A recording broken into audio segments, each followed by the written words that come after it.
యెషయా ప్రవచన గ్రంథం 60వ అధ్యాయం 1 నుండి 3 వాక్యాలు చదువుకుందాం. నీకు వెలుగు వచ్చి ఉన్నది, లెమ్ము తేజరిల్లుము, యెహోవా మహిమ నీ మీద ఉదయించెను.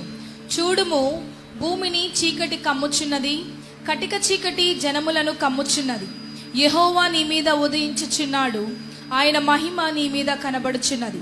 జనములు నీ వెలుగునకు వచ్చెదరు, రాజులు నీ ఉదయకాంతికి వచ్చెదరు.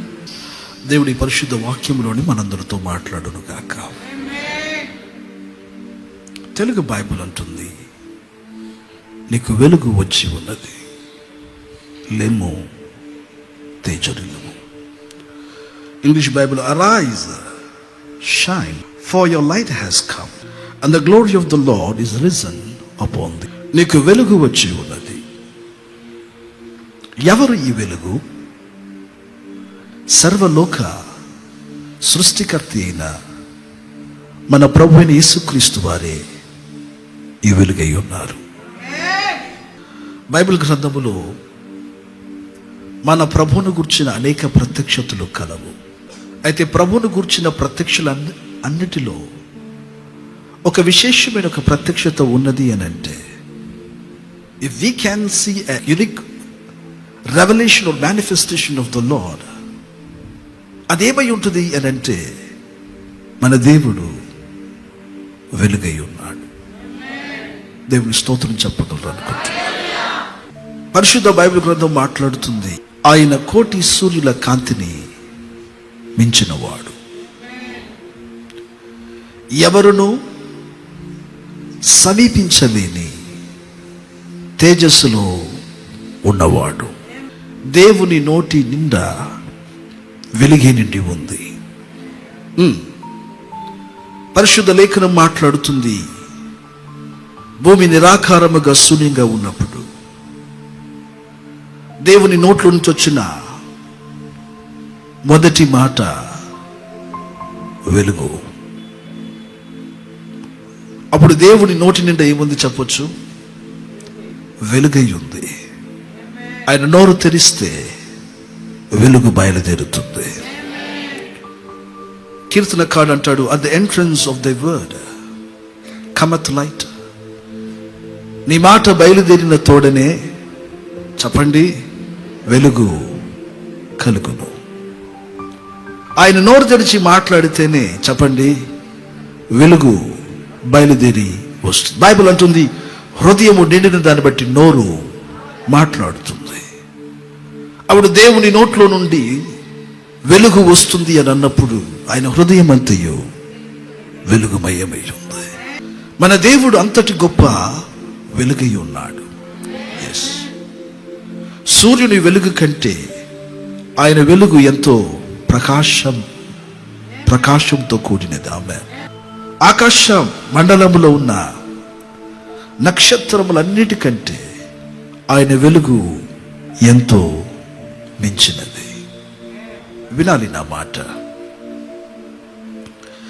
ఆయన గొప్ప వెలుగు ఎదుట నక్షత్రముల కాంతి మాసినట్లు కనబడతాయి అంట. వింటున్నారా మాటలు? ఆయన గొప్ప ప్రకాశం ఎదుట నక్షత్రముల యొక్క కాంతి ఎలా ఉంటుందంట? It seems like a faded light or it seems like a dim light. ఒక మాసిపోయిన వెలుగులాగా ఉంటుందంట, ఒక మాసిపోయిన కాంతిలాగా ఉంటుందంట. వింటున్నారా? అంతటి గొప్ప వెలుగుమయమైన వాడు మనం ఆరాధన చేస్తున్న జీవము కలిగిన యేసుక్రీస్తు అయి ఉన్నారు. ఆయన అన్నారు, నేను లోకమునకు వెలుగై ఉన్నాను. యోహాను సువార్త 1వ అధ్యాయం ఒకసారి తీయగలరా? 1, 2, 3 వాక్యాలు చదివితే, ఆది యందు వాక్యముండెను, వాక్యము దేవుడై ఉండెను, సమస్తమును ఆయన మూలముగా కలిగెను, కలిగి ఉన్నదేదియు ఆయన లేకుండా కలుగలేదు. ఆయనలో జీవముండెను, ఆ జీవము మనుషులకు వెలుగై ఉండెను. చూడండి, ఆయనలో జీవముండెను, ఆ జీవము మనుషులకు వెలుగై ఉండెను. దేవుని స్తోత్రం కలుగును గాక. మన దేవుడు ఎవరిని నేర్చుకుంటున్నా, ఈ మాటలు నేర్చుకునేటప్పుడు నీకు ఈ వెలుగు మీద ఒక గొప్ప ప్రేమ రావాలి. ఈ వెలుగును ప్రేమించే వ్యక్తిగా నీవు నేను మారాలి. దేవుని స్తోత్రం చెప్పండి మంచిగా. మన దేవుడు ఎవరై ఉన్నారంట? ఎస్, మన క్రైస్తవులు గనక మైనపు ఒత్తిలో చూస్తున్న వెలుగు కాడు ఆయన. వింటున్నారా? లేకపోతే ఇతరులు ఎక్కడో కర్పూరాలలోనో లేకపోతే మకర జ్యోతులలో చూస్తున్న వెలుగు వంటి వాడు కాడు ఆయన. అవి కొంతకాలం వెలిగి కొంత సమయానికి అవి ఆరిపోవచ్చు. మరి మనం మాట్లాడుకుంటున్న ఈ యేసు క్రీస్తు ఆయన నిత్యమైన వెలుగై ఉన్నాడు. దేవుని స్తోత్రం చెప్పండి మంచి. ప్రియులరా, బైబిల్ గ్రంథం మాట్లాడుతుంది, మన దేవుడు వెలుగై ఉన్నాడు, ఆయనలో ఎంత మాత్రము చీకటి లేదు. దేవునికి స్తోత్రం కలుగును. ఆయనను వర్ణించుదమా? ప్రతి సంఘం అంతా కూడా తమ జీవితాలలో ఎక్కువగా ధ్యానించవలసిన క్రీస్తుని యొక్క కోణమే వెలుగు అని చెప్పబడే కోణం అనేది నా వ్యక్తిగత అభిప్రాయం. ఎందుకంటే నేను ప్రభుని నమ్ముకున్న మొదలుకుని ఈ వెలుగు అనే విషయాలలో ప్రభు నన్ను అనేక సందర్భాలలో దర్శిస్తూ వచ్చారు. నన్ను వినాలి ప్రతి ఒక్కరు. కాగా వెలుగుమయమైన దేవుడు మన దేవుడు. బైబిల్ గ్రంథం మాట్లాడుతుంది, అగ్ని జ్వాలల వంటి కనులు కలిగిన వాడు. మనం మాట్లాడుకున్నాం, ఆయన నోట్లో నుండి ఏం బయలుదేరుతుందంట? వెలుగు బయలుదేరుతుంది. ఆయన తల ఉన్నిని పోలిన తెల్లనిదని లేఖనం అంది. ఆయన పాదములు చెప్పండి అపరంజి మయము. లేఖనం మాట్లాడుతుంది, ఆయన చేతి పనులు అన్ని కూడా వెలుగుమయమే. కీర్తనకాడు మాట్లాడుతూ, ఆకాశమును ఆ ఆకాశ మండలములో నీవు సృష్టించిన నీ చేతి పని అయిన నక్షత్రములను అంటాడు. The handiwork of the Lord is nothing but light. దేవుడు తన చేతితో ఏమైనా పని చేస్తే ఏం పని చేస్తాడు? It's light, it's all pure light. అప్పుడు మన దేవుడు వెలుగై ఉన్నారు. ఆయన సర్వము వెలుగై ఉంది. ఆయన చూపే వెలుగై ఉంది. ఆయన మాట వెలుగై ఉంది. ఆయన చేతి పనులు వెలుగుమయంగా ఉన్నాయి. నా దేవుని ప్రవర్తన వెలుగుమయమైన ప్రవర్తన అయి ఉన్నది. చేతులెత్తి స్తోత్రం మంచిగా చెప్పండి. ఈ వెలుగుమయమైన దేవుడు ఒక రోజున చీకటిని ఎదుర్కోవాల్సి వచ్చింది. వినాలి వాక్యాన్ని. ఆ చీకటిలో ప్రధానుడు, ఆ చీకటిలోనే ప్రధానుడు కూడా ఉన్నాడు. చీకటిలో ప్రధానుడి పేరేంటది? మరణమనున్నది. Death is the chief amongst all darkness. ఈ చీకటి ప్రధానుడితో యేసు అనే వెలుగు ఒక రోజున యుద్ధం కలిగింది. అందుకని లేఖనం మాట్లాడుతుంది, ఆయన మరణించినప్పుడు భూమి మీద 3 గంటల సేపు కటిక చీకటి మధ్యాహ్న వేళ కనబడింది. మీరు చదువుకున్న పిల్లలు ఎప్పుడైనా ఉంటే, was there any eclipse in times of Jesus అన్నప్పుడు దానిని క్యాలెండర్ ప్రకారంగా తీసుకుని వెళ్తే కరెక్ట్గా యేసు చనిపోయిన, మనం గుడ్ ఫ్రైడే అంటున్నాం చూసారా, ఆ రోజున ఆ కాలమునకు క్యాలెండర్ వెనక్కి తీసుకెళ్తే ఈ గ్రహాలను చెక్ చేస్తూ ఉన్నప్పుడు యేసు మరణించిన మధ్యాహ్న వేళ నిజముగానే ఒక కటిక చీకటి కమ్మిందని సైంటిస్టులు నిరూపిస్తున్నారు. దానిని భూమి మీద కటిక చీకటి 3 గంటల సేపు ఉంది. యేసు క్రీస్తు వారు కటిక చీకటి లోకమైన పాతాళ లోకానికి వెళ్ళారు.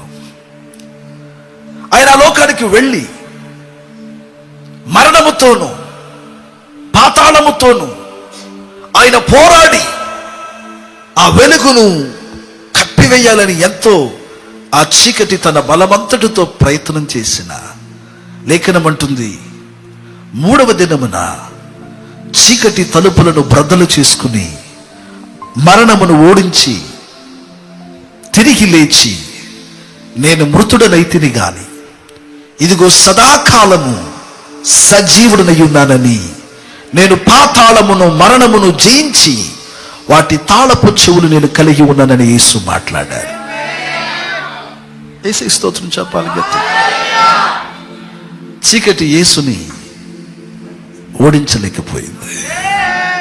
మరణము యేసుని బంధించలేకపోయింది. పాతాళం యేసుని సహించలేకపోయింది. అందుకని యేసు చీకటి కోరలను జయించి వెలుగుమయుడై ఆయన తిరిగి లేచారు. దేవుని స్తోత్రం చెప్పగలరు అనుకుంటున్నా. మంచి చెప్పాలి. హల్లెలూయా. ఆయన లేచి ఇప్పుడు ఆయన పరలోకమునకు వెళ్ళి ఉన్నారు. ఇప్పుడు ఆయన పరలోకములో ఆయన నివాసం చేస్తున్నాడు. మనందరి కొరకు తండ్రి ఎదుట విజ్ఞాపనం చేస్తున్నాడు. వినాలి, లిజన్ టు దిస్. మాత్రమే కాకుండా ఆయన మన కొరకు ఒక పట్టణాన్ని కడుతున్నారు. ఆ పట్టణం పేరు క్రొత్త యెరూషలేము అనే ఒక పట్టణం. ఆ పట్టణమునకు సూర్యుడు అక్కర్లేదట. ఆ పట్టణమునకు నక్షత్రాలు అక్కర్లేదట. ఆ పట్టణంలో ఆయన అట్లా నిలబడితే చాలంట పట్టణమంతా వెలుగుమయంగా ఉంటుందట. చెప్పాలి గట్టిగా. హల్లెలూయా. The city is in its glory, but still without Christ it's nil of glory. పట్టణము బ్రహ్మాండముగా మహిమ కలిగినదిగా కనబడవచ్చునేమో, కానీ క్రీస్తు అందులో ప్రకాశిస్తేనే దాని అసలైన మహిమ బయటపడుతుందన్నమాట. దేవుని స్తోత్రం చెప్పగలరు అనుకుంటున్నా. అందుచేత క్రీస్తునందు ప్రియమైన దేవుని పిల్లలారా, మన దేవుడు ఎవరై ఉన్నారు చెప్పండి? యేసయ్య వెలుగై ఉన్నారు. ఆమేన్. ఆయన వెలుగైనది నిజమైతే ఆయన మనలను కూడా, చీకట్లో ఉన్న మనలను ఆయన వెలిగించాలని ఆయన ఆశపడుతున్నాడు. దేవుని స్తోత్రం చెప్తారు. వాక్యాన్ని వినాలి. ఇప్పుడు ప్రభువుని గురించి ఒక మాట చెప్పాను. ఇప్పుడు ఆయన వెలుగై ఉన్నాడు. ఆయనను ఆర్పగలరా? నాకు తెలిసినందుకు లోకంలో ఉన్న పెద్ద శత్రువు మరణమే.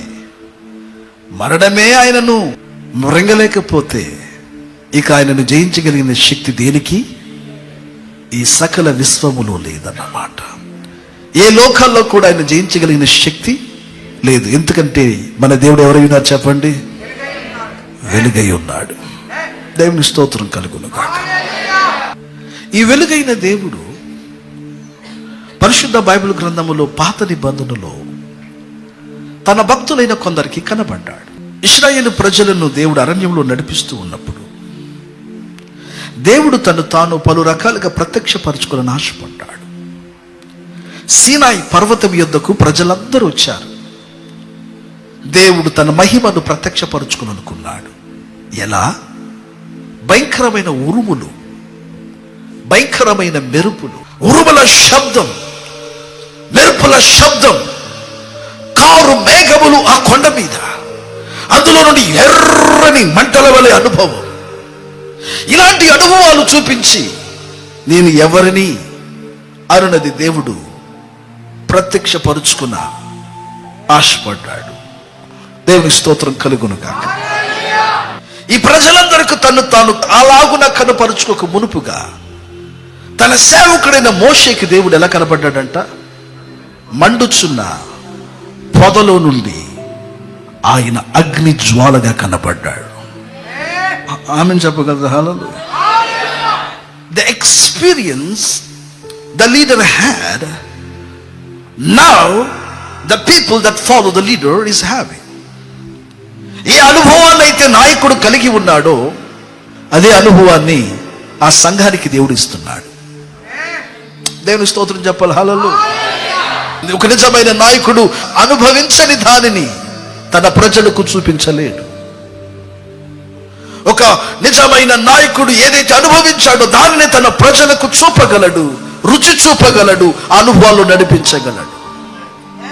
మోషే ఒక రోజున మండుచున్న పొదలో దేవుని చూశాడు కాబట్టి దేవుడు తన ప్రజలందరకు అదిగో ఆ సీనాయి కొండ మీద నుండి జ్వాలామయుడైన దేవునిగా కనబడడానికి ఇష్టపడ్డారు.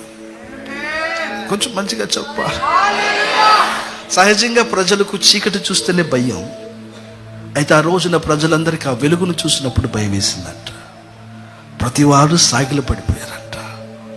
కొండ చుట్టూ పడిపోయి మోషే ప్లీజ్ ప్లీజ్ దేవుని మాతో మాట్లాడొద్దని చెప్పు, ఇంకొక మాట మాట్లాడితే చచ్చిపోతామనే భయం ఇస్తుంది మాకు. ప్లీజ్ మోసెస్, కావాలంటే నువ్వు విను, మీరు విని మాతో చెబితే మేము పాటిస్తాం, మేము తాళలేం అని వారు అన్నారట. ఇప్పుడు వినాలి నా మాటలు జాగ్రత్తగా. మోషేకైతే ఓసారి మండుచున్న అనుభవాన్ని చూశాడు కాబట్టి ఈ అనుభవం మరింత అతనికి ఆనందాన్ని, ఆసక్తిని పుట్టించింది. దేవుని స్తోత్రం కలుగునుగాక. మండుచున్న పొదలో ప్రభువును చూశాడు. సీనాయి కొండ మీద దేవుని మహిమను చూసే కొలది లోపల ఇంకనూ ఆశ కలుగుతుంది. ఏమని? ఇంకను నేను ఆయనను చూడాలి. It was such an exciting experience. జీవితాన్ని మార్చివేసిన అనుభవం అది. ఒక్కసారి ప్రభువును చూశాడు, జీవితమే ఎట్లా చెప్పాలది 90 degrees మారిపోయింది అన్నమాట. అంటే తలక్రిందులకు ఉన్న తన బ్రతుకు ఇప్పుడు సరిచేయబడింది. ఏ మార్గములోనైతే వెళుతున్నాడో అగమ్య గోచరముగా ఉన్న తన మార్గం ఒక గమ్యం ఉన్నదని ఒక నిరీక్షణ అతనిలో కలిగింది.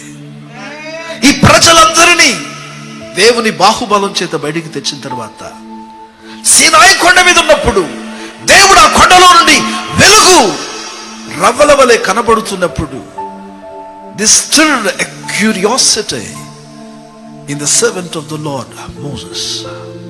దేవుని దాసుడైన మోషే లోపల ఇంకను నా ప్రభుని చూడాలనే ఒక ఆశ. సహజంగా టీనేజ్ వయసులో ఉన్నప్పుడు, మరి ఈ కాలంలో నాకు పెద్దగా తెలియదు కానీ సహజంగా మేము చదువుకుంటున్న కాలంలో టీనేజ్ వయసులో ఉన్నప్పుడు ఒక ఆశ ఉండేది. ఏమనంటే దేవుడు నిజంగానే కనబడతాడా, దేవుని ఒకసారి మనం చూడాలి. ఈ వయసులో ఉన్నవాళ్ళు కూడా అది వస్తుంది అనుకుంటున్నాను. It is an instinct. ఆ కాలానికి వచ్చేటప్పటికి ఆ తలం ఖచ్చితంగా వచ్చి తీరుతుంది. దేవుడు నిజంగానే ఉన్నారా, ఆయన నిజంగానే కనబడతారా, ఆయన నిజంగానే మాట్లాడతారా? నేను బోధిస్తున్న దేవుడు ఆయన కనబడే దేవుడు, ఆయన మాట్లాడే దేవుడు. బైబిల్ అంటుంది, ఈ వెదుకులాటలో చాలా మంది యవనస్తులు తమ జీవితాన్ని ఇచ్చేవాళ్ళు ఉంటారు. ఆ బాల్య కాలమందు నువ్వు వెదికిన ఆ వెదుకులాటను నా దేవుడు మర్చిపోకుండా దాన్ని గుర్తు చేసుకుని నిన్ను ముదిమి వరకు నడిపిస్తాడంట. ఎక్కడో బైబిల్ అంటాడు, నీ బాల్యములో, యవన ప్రాయములో నువ్వు నా మీద పెట్టుకున్న ప్రేమ నేను ఎరుగుదును. ఇప్పుడు కొంచెం నీకు ముదిరి నువ్వు తిరుగుతున్నావు కానీ, ఇప్పుడు నువ్వు కొంచెం నా మాట వింటలేదు కానీ, బాల్యములో నువ్వు నా మీద పెట్టుకున్న ప్రేమ నాకు తెలుసు, నేను అది మర్చిపోలేదు. ఈ రోజు కూడా నేను ఎందుకు పైకి లేపాలనుకున్నా అంటే ఆ ప్రేమ నేను ఎరుగుతున్నాను. చవట్లా మంచిగా ఏదో ఒక సంఘాన్ని చూసి అన్నాడు, ఆదిలో ఉన్న ప్రేమ ఇప్పుడు నీకు అంటే ఆది ప్రేమ దేవునికి ఆ బాల్యంలో నువ్వు వెతికేవు చూసావా? ఆ తెలిసి తెలియకుండా ఉన్న వయసులో కళ్ళంటి సమ్మగిలిన కళ్ళలో నుండి నీళ్లు వలికి ఆ ప్రేమ ప్రభు గుర్తు పెట్టుకున్నాడు. ఈయన నిజంగానే నా పిల్లోడు, ఈమె నిజంగానే నా కుమార్తె. అయితే కాల గమనములో కొన్ని పరిస్థితుల వలన, లోకము వలన, శరీరం వలన, మనుషుల వలన, పరిస్థితుల వలన నువ్వు దేవుని విడిచి దూరంగా వెళ్ళి ఉండవచ్చు. But still God remembers you. The love you had for him, the passion that you had for him. ఆయనను కలిగి ఉన్న మక్కువ వాంఛ దేవుడు ఎరిగిన వాడు. దేవుని స్తోత్రం చెప్పొచ్చు. ఆ ప్రేమే కావదు మోషేకి కలిగింది, ఆ ప్రభుని చూడాలని ఒక ఆశ. మొదటి అనుభవం కలిగింది, రెండో అనుభవం కలిగింది. దేవుడు మోషేతో ముఖాముఖిగా మాట్లాడేవాడట. ఎలా మాట్లాడేవారు చెప్పండి? నేను చాలాసార్లు దీని అర్థం చెప్పాను. ముఖాముఖిగా అంటే it is not face to face. ఆ మాట అర్థం ఏంటంటే, మోసెస్ అయ్యా, దేవా చెప్పు మోసెస్, ఇది ముఖాముఖిగా అంటే. ఎందుకంటే దేవుని ముఖమును చూసి ఎవడును వాడు బ్రతకలేడు, నిలబడలేడు. కాగా దేవుడు ముఖాముఖితో మాట్లాడుతూ అంతటి అన్యోన్యమైన ఐక్యత ఉంది. దేవుణ్ణి వెంటనే మోషే మొరపెడుతున్నాడు, వెంటనే దేవుడు మోషేతో మాట్లాడుతున్నాడు. మోషే అని పిలుస్తున్నాడు దేవుడు, వెంటనే మోషే స్పందిస్తున్నాడు. అలాంటి ఒక మనం స్తోత్రం 7 రోజులు 7 గంటలు ప్రార్థన చేసిన ఒక దర్శనం కూడా కలగట్లేదు మనకి. అయితే అలా కాదు. లార్డ్, వెంటనే దేవుడు చెప్పు మోసెస్. లేకపోతే దేవుడు మోషే అన్న వెంటనే ఇదిగో దేవా నీ దాసుడును. అలాంటి ఒక బాంధవ్యం వారి మధ్యలో ఉంది. ఈ స్వరం వింటున్నాడు కానీ, ఈ మధురమైన అనుభవాలు అనుభవిస్తున్నాడు కానీ, ఒక రోజున మోషేకు ఒక ఆశ కలిగిందంట. ఏంటి ఆశ? చెప్పాలి, నిన్ను చూడాలని ఒక ఆశ. స్తోత్రం చెప్పాలి గట్టిగా, మంచి చెప్పాలి. హల్లెలూయా. ఆశ నీలో తగ్గిపోయిందా సహోదరా? అది తగ్గిపోతేనే సాతాను నీ మీద దాడి చేస్తున్నాడని దానికి ఒక సూచన. ఒక నిజమైన దేవుని పిల్లల లోపల ఆశ ఎప్పుడు చావకూడదు. It should be an ever increasing desire that I want to see my Lord. విను ఈ మాట, నా దేవుని నేను చూడాలి అనును అంటున్న ఆశ దినదినము నీ లోపల నా లోపల అధికమవ్వాలి. మోషే లోపల దేవుణ్ణి చూడాలని ఒక ఆశ దినదినం అధికమవుతుంది. Have he not seen the Lord? Yes, he did see him in the burning bush. Have he not seen the Lord? Yes, he did see the Lord when he has appeared in the Mount Sinai. But still, నా హృదయం ఇంకను నా ప్రభు కొరకు ఆశిస్తుంది. నా ప్రభు నేను చూడాలి. ప్రభు అన్నాడు, కష్టమైంది అడిగావా, అయినను నీ ఆశను నేనేం చేస్తాను, నేను నెరవేరుస్తాను. కొండ మీదకి వచ్చేయన్నాడు. ఎక్కడికి వచ్చేయమన్నాడు? దేవుని స్తోత్రం. కొండ మీదకి వెళ్ళాడు. దేవుడు అన్నాడు, నా ముఖమును చూసి ఎవడు బ్రతకలేడు. నా కుమారుడా, నిన్ను తప్పించడానికి బ్రద్దలైన బండల మధ్యలో నిన్ను నిలబెడతాను. నా చేతితో ఒక ప్రక్కనే నిన్ను ఆదుకుంటాను, మరొక వైపు నేను నీ ముందర నడిచి వెళ్తాను.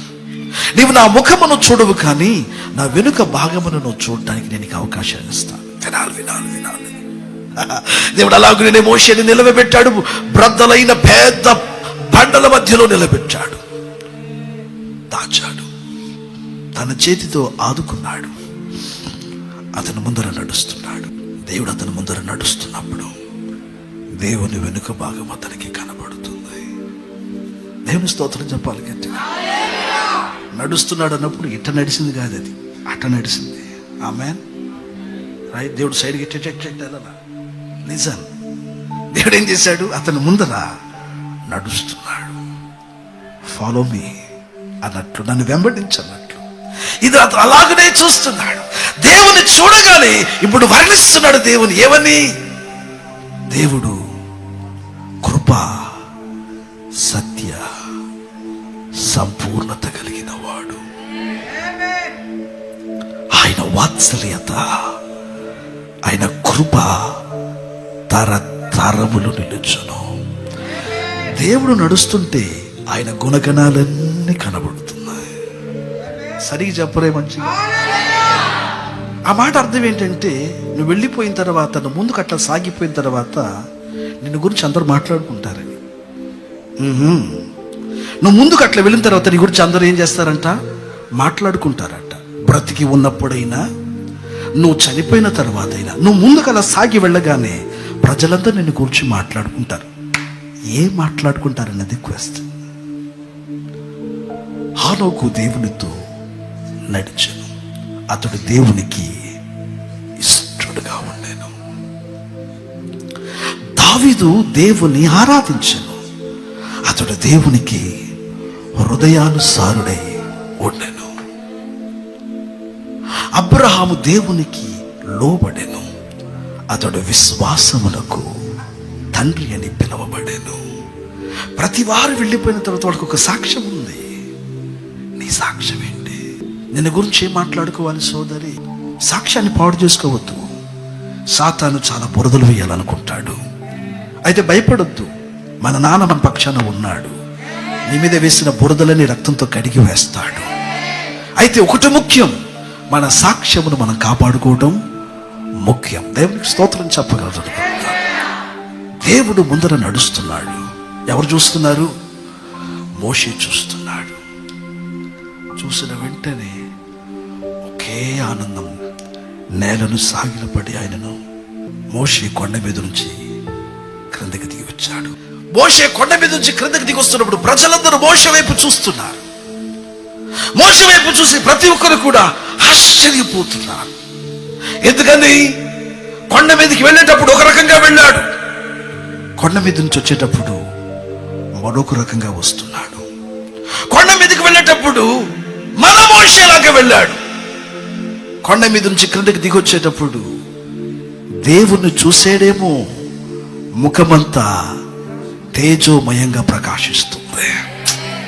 చెప్పాలి, మంచి చెప్పాలి. మరి నీ మొహం నా మొహం ఎందుకట్టుందో నువ్వు ఆలోచన చేసుకోవాలి. దేవుని చూసేవాడు మొఖం ఎలా ఉంటుంది చెప్పాలి. ఆ మొక్కలో ఉన్న కళ వేరు. ఆమేన్. చెప్పరేమండి సరిగా? యేసు ప్రభు నమ్ముకుని కూడా నీ మొహం అట్లా ఉండొచ్చు, ఆ బూడిద గుమ్మడికాయలాగా ఆలోచన. No. God's children's face resonate or manifest the glory and the beauty of the Lord. దేవుని సౌందర్యం మన ముఖంలో కనబడాలి సున్నాము. అలాంటప్పుడు వింటున్నారన్న మాట, మోషే ప్రభుని చూశాడు. దేవుని తేజం అతని ముఖం మీద, అతని దేహం మీద కనబడుతుంది. మోషే అది ఎరగలేదు, బట్ ప్రజలు దాన్ని చూసి అంటున్నారు, దిస్ మ్యాన్ హ్యాడ్ సీన్. అప్పుడు నాకు అర్థమైంది ఏంటంటే, ముఖం మీద వెలుగు కనబడుతుందంటే దేవుడు ఎట్లా కనపడ్డాడు? అతనికి వెలుగుగా కనబడ్డాడు. అది మాట, అది గుర్తుపెట్టుకోవాలి. ముఖం మీద ఇంత వెలుగు కనబడుతుందంటే దేవుడు ఎలా కనబడ్డాడు? అతనికి వెలుగుగా కనబడ్డాడు. కాబట్టి మోసెస్ ఫేస్ వాస్ షైనింగ్, ముఖము కాంతిమయంగా కనబడుతుంది. అక్షరానుసారంగాను ఆత్మానుసారంగాను నువ్వు నిజంగా ప్రభుతో ఉండాలి. కానీ అక్షరానుసారంగాను నీ ముఖంలో తేజం వస్తుంది, ఆత్మానుసారంగాను నీ గుణగణాలు ప్రకాశిస్తే యేసుని నామమున. దేవుని స్తోత్రం చెప్తారనా? బైబిల్ అంటుంది, దేవుని వెలుగు మోషే మీద పడిన వెంటనే ఇతని ముఖం ప్రకాశిస్తుందంట. వాక్యాన్ని గమనించగలగాలి. ఇప్పుడు ఇతని ముఖం ప్రకాశిస్తుంది. ఆ దినములలో ఉన్న ఏ భక్తునికి, మోషేకు కానీ, ఇస్సాకుకు కానీ, ఇశ్రాయేలుకు కానీ, మరి ఏ భక్తులకు, ఈవెన్ అహరోనుకు ఈ అనుభవం ఉన్నదో నాకు తెలియదు. నోవాహుకు ఈ అనుభవం ఉన్నదో నాకు తెలియదు. ఈవెన్ ఆదాము హవ్వల ఈ అనుభవాన్ని పడిపోయిన తర్వాత కలిగి ఉన్నారో లేదో నాకు తెలియదు. కానీ ప్రభు యొక్క తేజమును తన మానవ దేహం మీద చూపినవాడు, దానిని ప్రజలకు రిఫ్లెక్ట్ చేసిన వాడు మన పితరుడైన మోషే ఉన్నాడు. దేవుని స్తోత్రం చెప్తారా? మంచి నానా గుర్తుపెట్టుకోండి. అందుకనే మీ అందరూ చెబుతున్నా, నీకు భార్య, భర్త, పిల్లలు ఉండొచ్చు. ఎందరున్నా సరే నీ ముఖము, నీ జీవితము ప్రకాశించాలంటే ఉండవలసిన ప్రభుతో నువ్వు ఉండగలగాలి. నీ భర్త పేరు ప్రకాష్ కావచ్చు, నీ భార్య పేరు సూర్యకాంతం కావచ్చు. విన్నావు నా మాట? నువ్వు ఎవరివైనా సరే వారితో ఉండటం వలన నీకు వెలుగు కలిగిద్దో లేదో నాకు తెలియదు. కానీ అయితే జ్యోతిర్మయుడైన యేసయ్యతో కనుక మనం ఉండగలిగితే మన జీవితాలన్నీ ప్రకాశంగా మార్చబడతాయి. చెప్పాలి, స్తోత్రం చెప్పాలి గట్టిగా. బట్ నాకు బాధ కలిగించిన విషయం ఏంటంటే, రాను రాను ఆ వెలుగు ఏమైపోయిందంట మోషే ముఖం మీద నుంచి, చెప్పండి, అది తగ్గుతూ వచ్చిందంట. వాక్యాలు వినాలి. మోషే ముఖం మీద ఉన్న ఆ దేవుని తేజం అది రాను రాను ఏమైందంట, తగ్గుతుందంట. ఎందుకంటే మనుషులందరూ దానిని చూస్తున్నారు. మోషే ఆ వెలుగు తగ్గడం ఇష్టం లేక తన ముఖం మీద ముసుగు వేసుకునేవాడట. I don't want to see the light and the glory to fade away from my face. నా ముఖం మీద నుండి ఈ మహిమ వెళ్ళిపోవడం నాకు ఇష్టము లేదు. Lord let not people see. మీరు 10 రోజులు ఫాస్టింగ్ ఉండండి, ఫేస్ లో మార్పు వస్తుంది.